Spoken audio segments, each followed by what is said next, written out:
Hello, everybody, and welcome to That Real Texas Team podcast number 7 draft recap. As we know, we're sitting here Saturday night. The draft is completed hours ago. Um, First impressions, we'll get to that. We're going to talk about each individual player. We're going to talk about what they brought to the team they came from. On the next episode, we'll get into how they're going to help the Texans this year. And then what their outlook is for going forward. We're also going to talk about UDFAs and some other stuff. So with me as always, my main man Ron Dog. How you doing, Ron?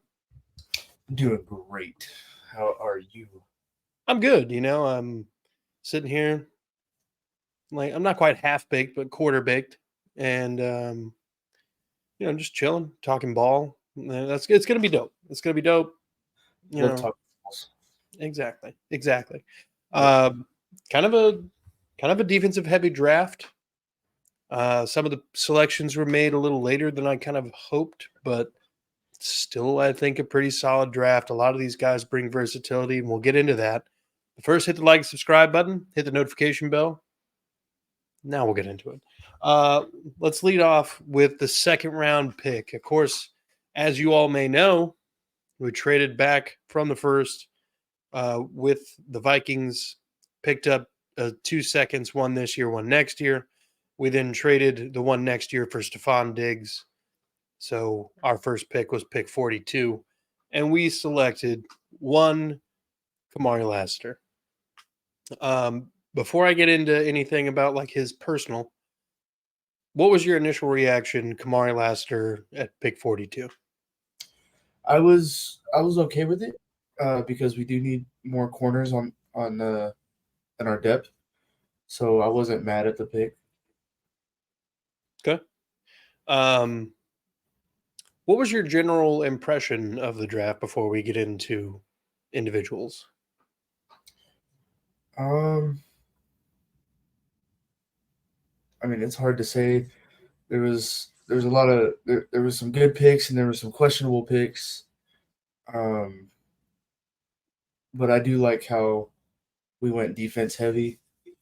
Although we could have gotten a few more, maybe one, maybe two more offensive line. But overall, I mean, I wasn't mad. Okay. If you had to just throw like a letter grade at it? I'd probably go with the B minus. Okay.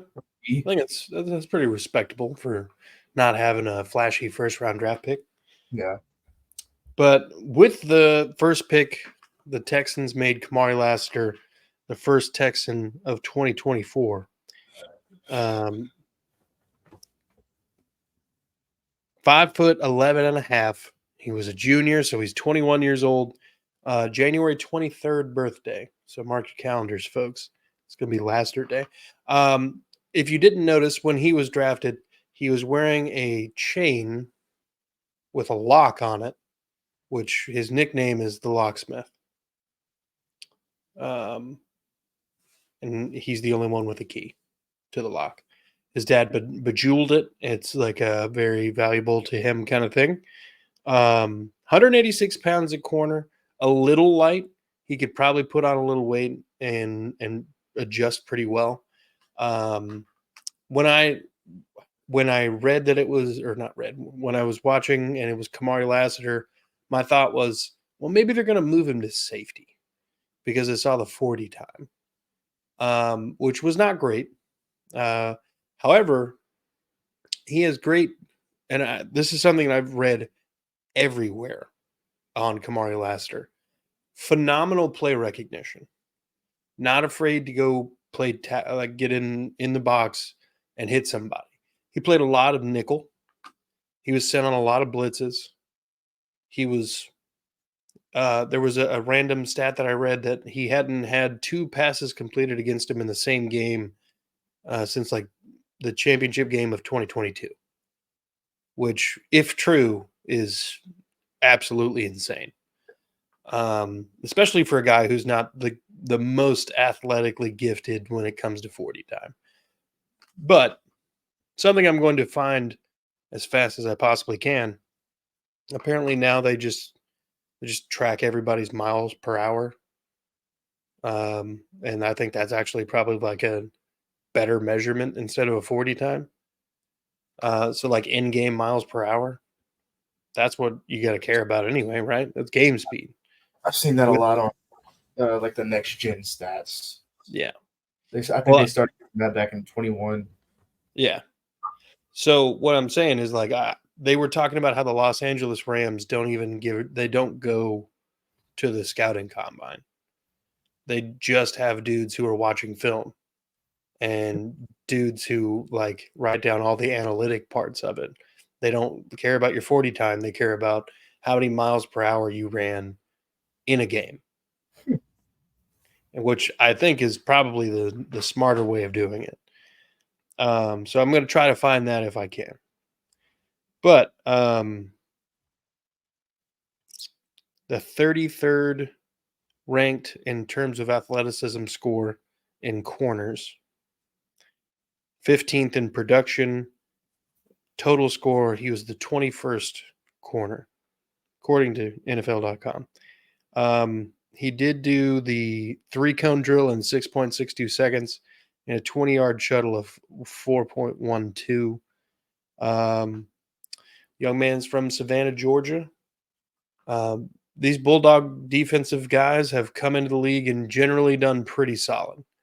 There has to be some exception to that out there, but these guys they're pretty solid. It wasn't too much longer after him that one of the guys that I wanted that we had mocked in the 42nd slot, Javon Bullard, former Georgia Bulldog, um, the safety was drafted right before pick 59,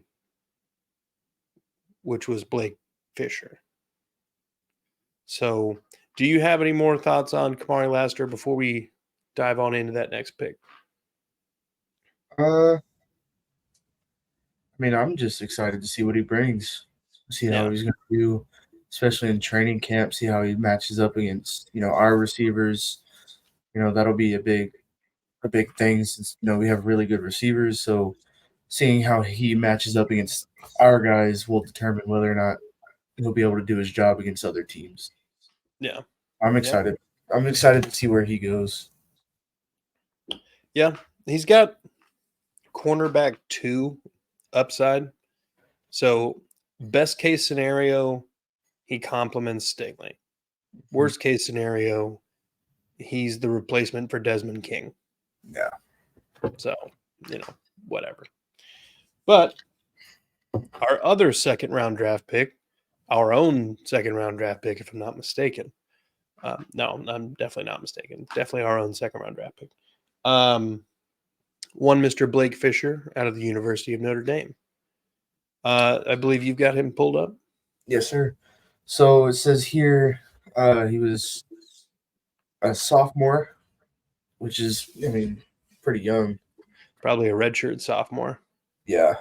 Um, I mean, his combine results are pretty impressive. He did his 10-yard split in 1.82 seconds. Damn. He had a 9.6 broad jump. His 3-cone drill was a 7.76. I mean, bench press is pretty big for O and D line. Doesn't have a result for that, so I guess he skipped out on that. Yeah. But in 2021, he redshirted most of the year due to a meniscus injury. There you go. 2022, he started all 13 games at right tackle. So he's all of his experience, most of his experience is at right tackle. Yeah. He started all 12 games last year and he opted out of the Sun Bowl game against Oregon, so he could get ready for the draft. Valid. Says here he's a really good run blocker. He's very quick off the line. His agility is amazing.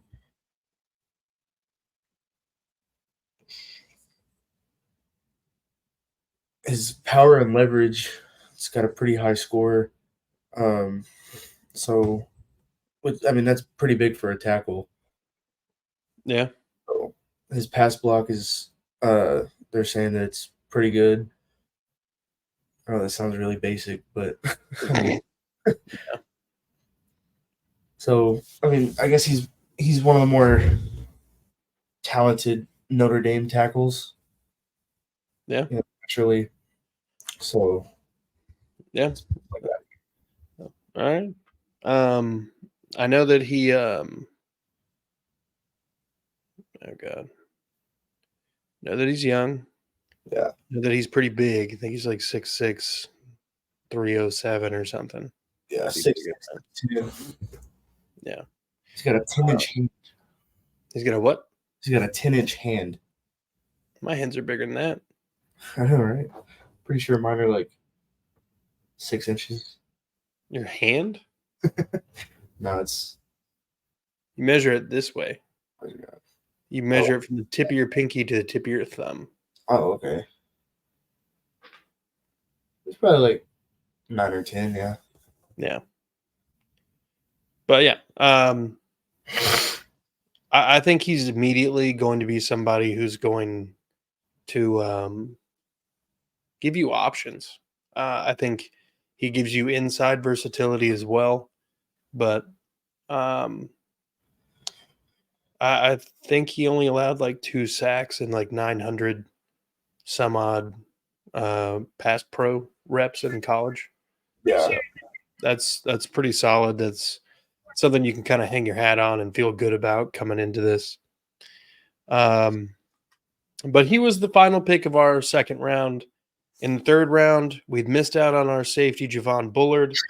So they didn't want to miss out on the next bull option, which is hilarious in ironic senses because they wanted Bullard, and instead they got Bullock to play on a team thematically that is the Bulls. Kalen Bullock, third round pick, set out of USC, pick number 78. We traded up to get him, I think, with the Eagles. I could be wrong on that, but it's not really huge. From what I understand, this man is an athletic freak. 6'2", 188, so a little light for safety. You want him closer to 200, 210 on the heavy end. But he is tall. That's solid. He's got 32.5-inch arms, 9-inch hands. He had 9 career interceptions at USC. He is only turning 21 at the end of the month, this month, April 30th. So mark your calendars. He's a youngin'. He's a youngin'.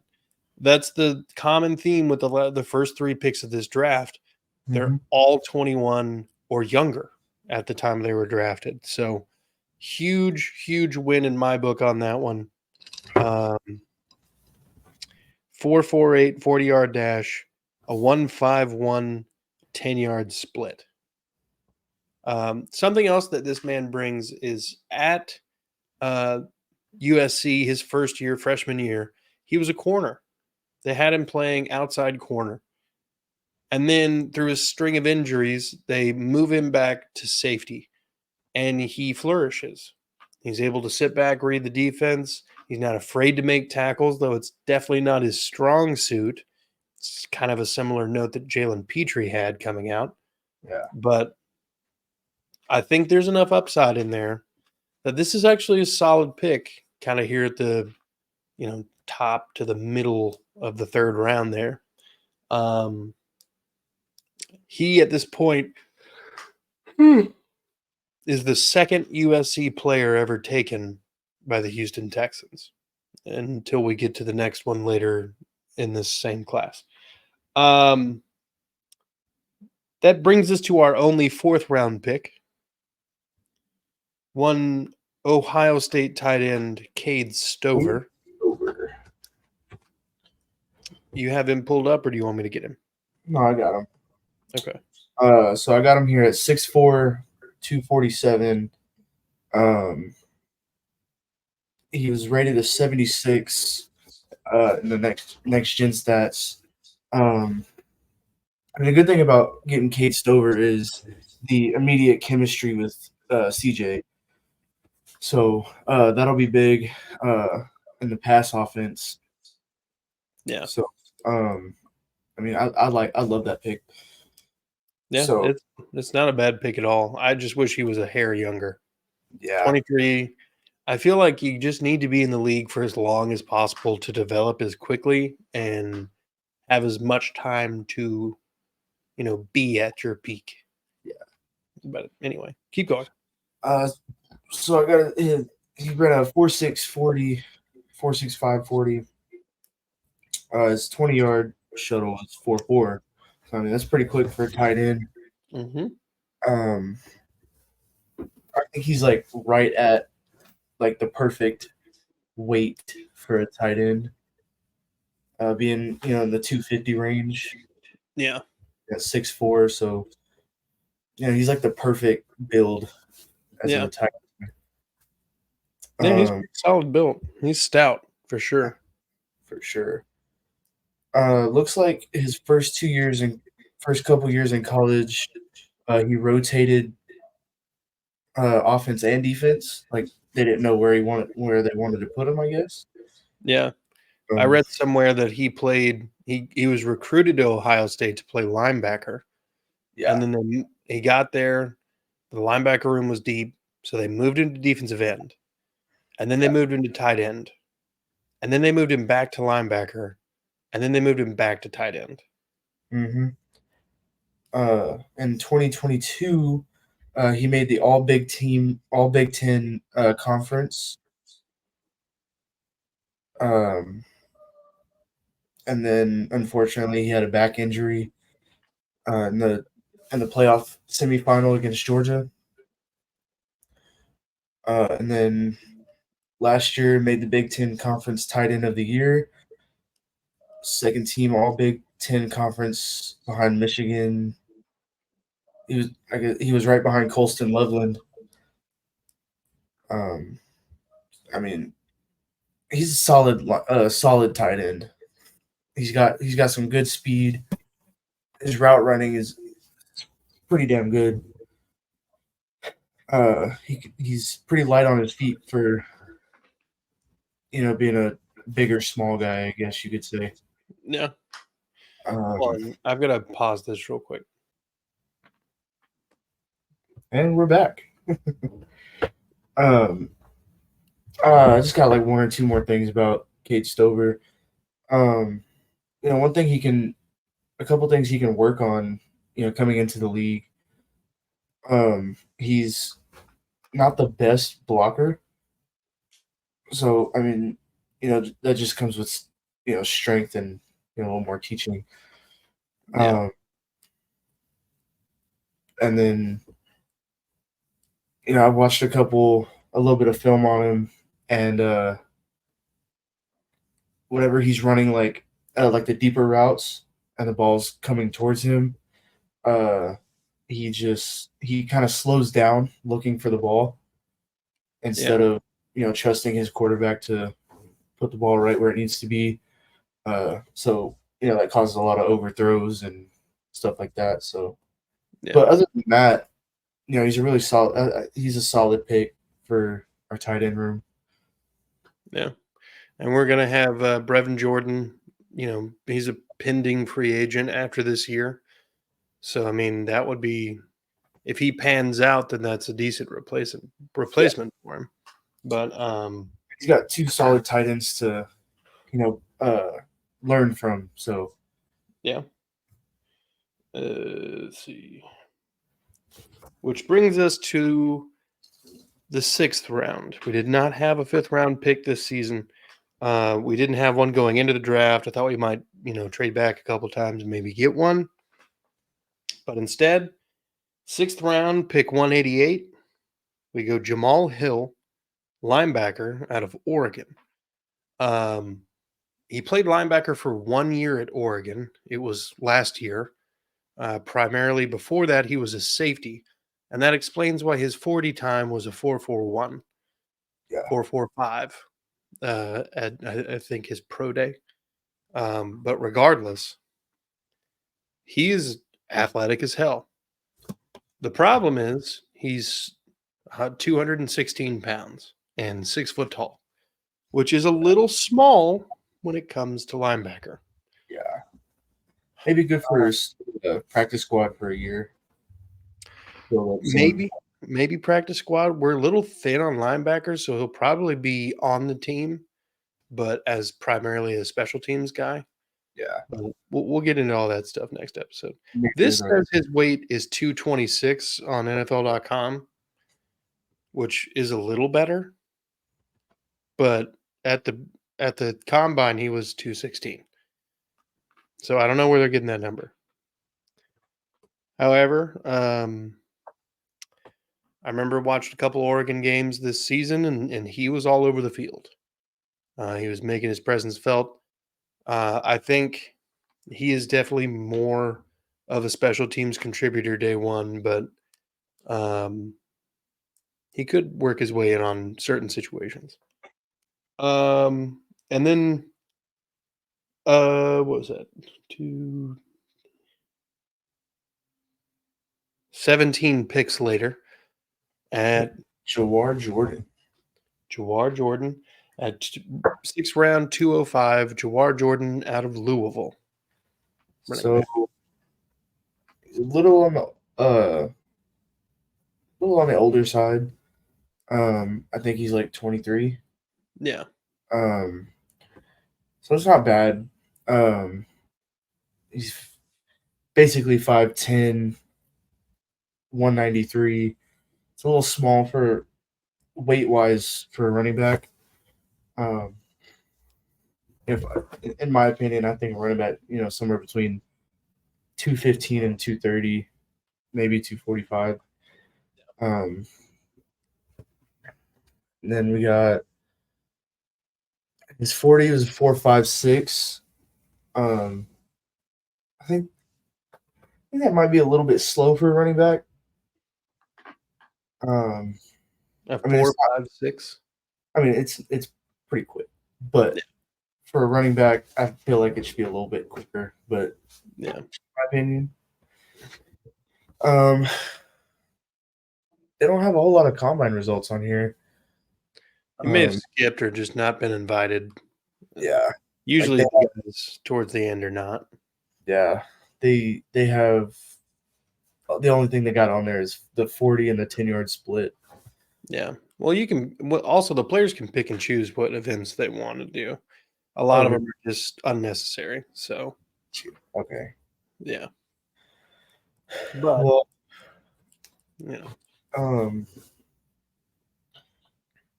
they had him as they didn't think. I guess they assumed that he wasn't going to get drafted. Yeah. They had him as a projected free agent.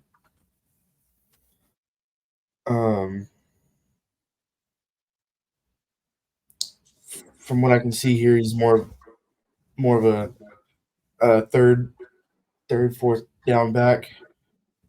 Just for a couple yards. So his size plays a big factor in that. For like blitz pickup stuff, and blitz pickup is a big thing.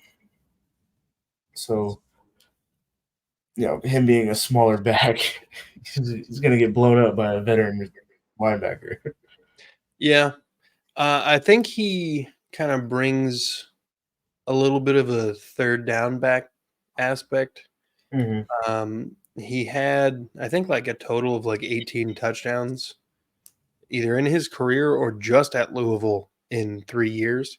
I know that he was at Syracuse for 2 and then transferred So at Louisville, I think he had close to like 1,700 yards in his career there. Yeah. Um, Pretty productive. He is a little old, but I think he could be a pretty good complementary piece. Yeah. On on the upside, he might be somebody who pushes Dameon Pierce. On the Yeah. downside, he's probably a little better than some of the uh, practice squad dudes who are currently behind Dameon Pierce, Yeah. which I mean, is I think whatever. right now they'll probably has him as RB3 Yeah, or the next man up on practice squad. right. Yeah, Either way, at some point he'll get playtime. yeah. So Um, it's not a bad pick. Just he's just a little smaller. yeah, just a little smaller. In the seventh round, final round of the draft, Houston starts to address the edge rush position. Um, Seventh round, pick 238, they go Solomon Boyd out of the University of Southern California. He's also a little older. I think he's 24 and a half. He's married with two children, graduated from the University of Wyoming, played there all 4 years, and then transfers to get his undergrad degree at USC and plays for another couple years. Had a pretty decent season last year, 6.5 sacks for the Trojans. I think he had like a total of like 10 tackles for loss or something there. He was definitely a rotational guy. I don't know if he'll even make the team, but we'll see. We'll see. On the chance that he does, it's because what was the kid we drafted last year that got sick? Edge rusher. What was his name? Wasn't he from like TCU or something? Yeah, something like that. Dylan Barton. I don't remember what his name is. Anyway, if worse comes to worse and he's not available this season, then Solomon Boyd probably does an admirable role in filling in for him. Yeah. But again, 24 and a half, not a lot of time to develop before he starts hitting the downslide. Or he could just be a late bloomer in general. There's a lot of dudes who get drafted older and they don't find their stride in the NFL until they're older than 30. Um, or get to the right system and finally start playing well. Yeah. So uh he's definitely an edge rusher. He's about 255, 6'4". Decent edge rush size right there. Yeah. Uh, and I think he'll be a complimentary player on the high end, practice squad on the low end. Which brings us to our second of three seventh round draft picks. One, Mr. Marcus Harris at 247, the defensive tackle out of the University of Auburn. So I got him at 6'2", 286. Okay. Um, Not necessarily huge, more yeah, pass rusher build. I'm heavier than he is. Yeah, me too. So I mean, he's a little on the smaller weight wise. So I mean that could be a problem, but he's strong as shit. Yeah. So I think his strength could potentially make up for his lack of size. And then he had some pretty decent stats the last couple of years. He played 8 games with 5 starts in Kansas, or well, 10 games, 5 starts. Okay. He had 27 tackles at Kansas, and then he transferred to Auburn in 2021. He had 11 sacks in 3 years. uh, just over 20 tackle for losses in 3 years. So his stats are low, but at the same time, they don't play as many games. Yeah, and in college, you've got so many bodies. They have Yeah. over 100 people on the roster. Hmm. The position rooms are 10 deep. Yeah. Um, so some of those guys are playing, some are not, but for the most part, they put a healthy rotation out there. I like Harris. It is Marcus Harris, correct? Yeah. Okay. I don't have a problem with Harris as a selection. I like that he went to an SEC school and he had to play against top tier talent every week. Um, the fact that he was still able to produce at all, 20 Hmm. tackles for loss in 3 years in the SEC is not too shabby, Yeah. especially for a guy who's not. Bigger. Yeah, I mean, there was Newton, one of the guys that we were talking about as a defensive tackle out of Yeah. Illinois. They're basically the same size. Yeah. Newton might be a little bit bigger, but basically same size. Um, Probably high end rotational piece, low end practice squad doesn't make the team, in my I think opinion. they could potentially make the like defensive end. I think they'll move him to the defensive end, uh, considering his size. He's pretty quick for a defensive tackle. So I think they can move him to defensive end, and I think he'd be more of a producer. Well, I don't think he's small enough. He has short arms. That's kind of one of his big knocks. Hmm. That's people with more length than him tend to just get in his ass. Um, so no Diddy on that one, by the way. So I think there's a world where he finds a groove as not a one technique, not a center guard gap guy. I think he's more of a three tech, maybe outside shade of the guard Hmm. in the guard tackle gap. I think that's where his home's at. He's basically at that point playing a five tech in a 3-4, Yeah. which would be a defensive end. So that's where Danico Autry is going to be doing the most of, and then Folo Fatakasi is going to be the guard center gap. Yeah. So I think they'll be solid, but we'll see how it goes. And then that brings us to the final pick of the draft for the Houston Texans. Offensive guard out of the University of Michigan, Ladarius Henderson at pick 249 in the seventh round. Let me um, back it on up.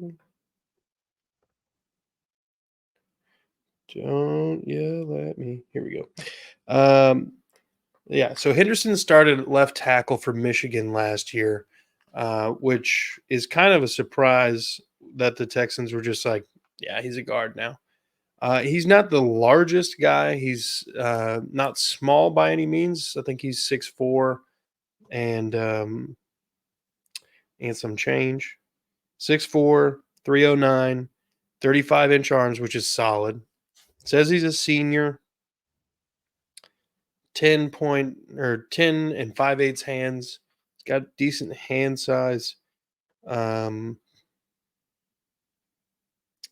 16th in terms of production scores. I mean, that's not terrible. 20 reps on the bench. It's not necessarily the strongest feller, Yeah. but I mean, he started at left tackle last season for arguably the best offensive line in college football. He's Yeah. got to be capable of something. Even still, I mean, it came out of Michigan, right? Michigan, yeah. Yeah. So he's definitely going to bring something to the table. Yeah. I mean, day one though, I mean, we're looking at rotational guard on the high end. to low end practice squad, not making the roster. Yeah. It didn't say how old he was, but if it just says senior on here, I'm going to Oh, assume he's 22, could be 23. Just I don't know if you're redshirted based on the information I was given, but yeah, I mean that's the draft class, and then not soon after, the Texans went after two wide receivers, two brothers from the University of South Dakota State or South Dakota State University, whatever. Um, Jackson Janke and Jaden Janke both play wide receiver. There are a so couple of. Go ahead. I didn't get that part. Oh yeah, there's on NFL Network or NFL.com. They have a UDFA tracker, Oh, okay. so they have a list of all the guys who didn't get drafted by position, and then Gotcha. it says, beside it.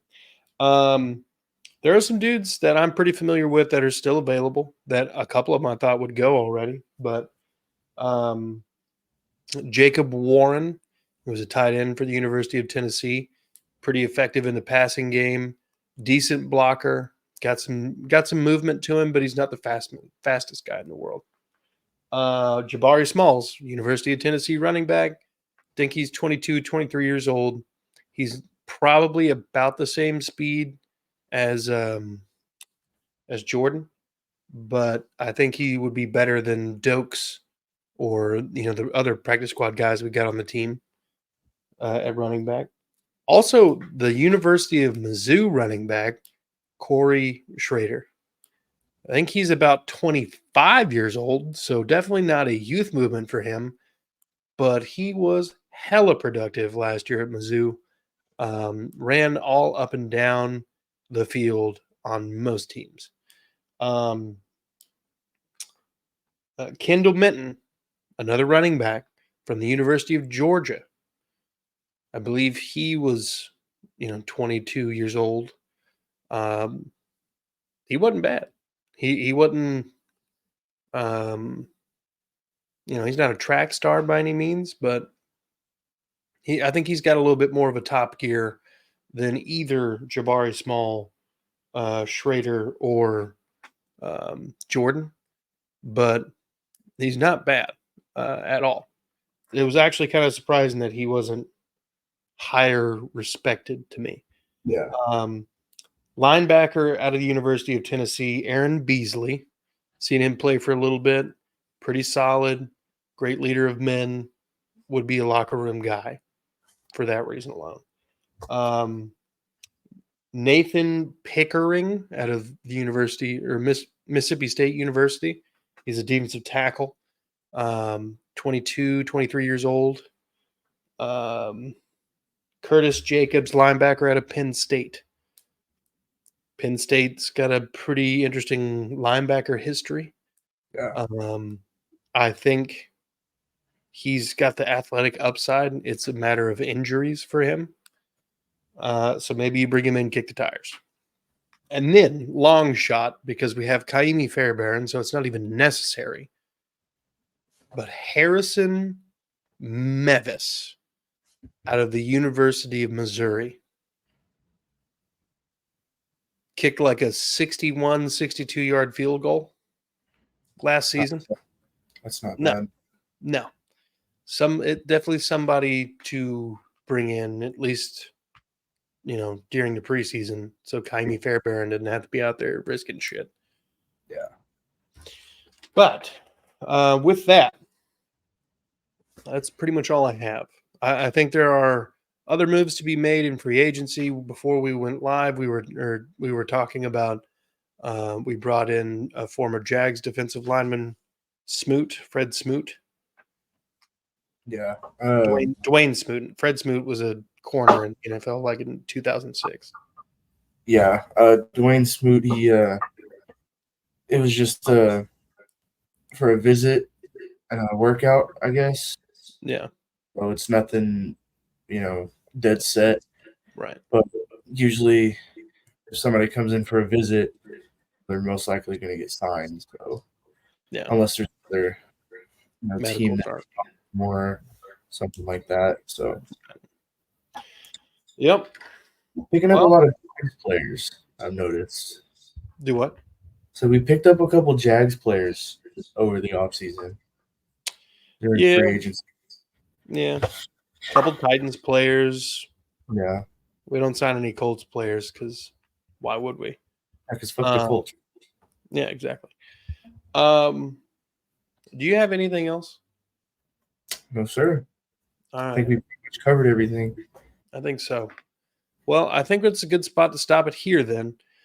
Folks, I want to thank you for watching. Go ahead and hit the like, subscribe button. I want to thank Danny Leal for making the graphics and the thumbnails and everything for this show. Big fan of his work. Big fan. Big fan. Go Big check him fan. out. Big fan. Hit the notification bell so you don't miss any future content. Ron Dog, thank you for your time As and joining me, brother. Yeah, be good people.